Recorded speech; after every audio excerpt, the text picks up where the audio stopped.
Hey guys, welcome to my channel and let's get straight into it. So today we're gonna talk about Vivo V11 Pro, which is launched in India just 1 or 2 days ahead of before this video is uploaded. So let's talk about it. As far as I'm concerned, I didn't like that phone. The price point is just too high. At 25,000 there's a lot of phones that can compete with it and can destroy that phone.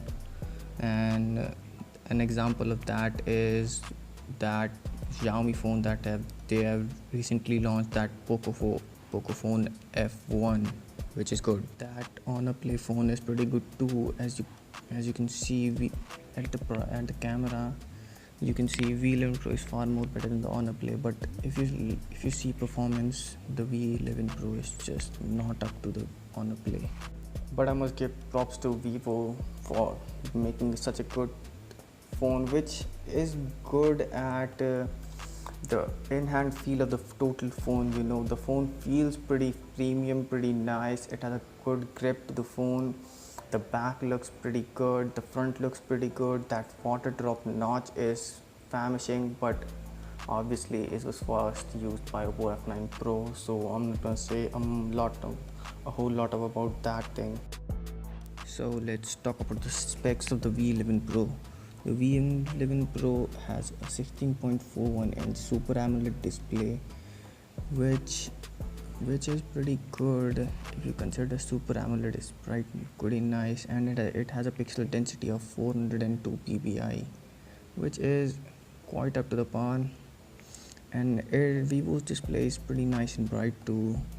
If you see in outdoor conditions, I've seen a bunch of videos and it can be considered as a good phone if your main concern is the display.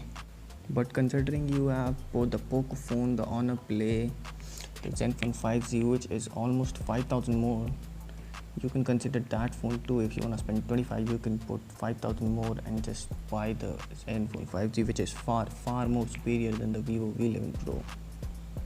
And as you know, I'm just not a Vivo hater, but I think that Vivo often puts this type of shit in the Indian mobile market just to put that phone and rely on that advertising, seeking that people will buy that phone. Oh, and I forgot that I was telling you the specs of this phone, so let's get to the spec sheet. It has 6 gigs of RAM and 64 gigs of storage, and on-screen fingerprint sensor, which they're babbling about. And I can see why they're babbling about, because no other phone has offered a in-display fingerprint sensor, which is quite good. But considering that fingerprint sensor is on the display, it's not that fast, it's not that accurate. You can just say that it has a fingerprint sensor and it works just that. It's not great, it's not fast, it's not anything. And it also have this 19.5:9 screen to body ratio, which is pretty good as compared to other things, but not at that price range. Vivo should have put that phone a little bit lower than 25, around 18 to 19,000. It would have been good, pretty good phone. And it also have a 25 megapixel front camera, which I can say that it's good. It's up to the other flagships, you can say, if you consider the flagship killers like Zenfone 5C. Not as far as that, but it is good. But one of my main problems is that it still has a micro USB charger, which is a bummer considering most of the phones at that price range, which is 25,000, has a USB Type-C, which is pretty universal, pretty fast also. And just Vivo just done things their way. I don't know why.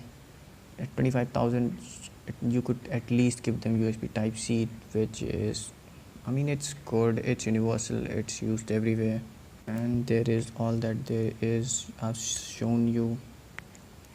And I think that Vivo V11 Pro would have been a nice phone if it was priced correctly.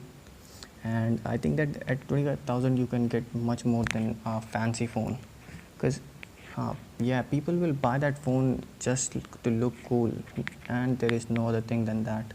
Because at 20,000 there is Pocophone F1, which provides Snapdragon 845, which is far more superior than that Snapdragon 660.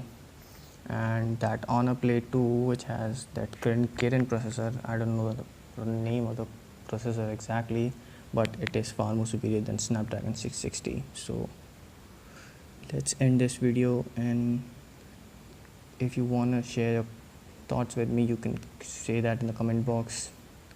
Let's see. Okay, thanks, bye. And if you like my video, please like and subscribe.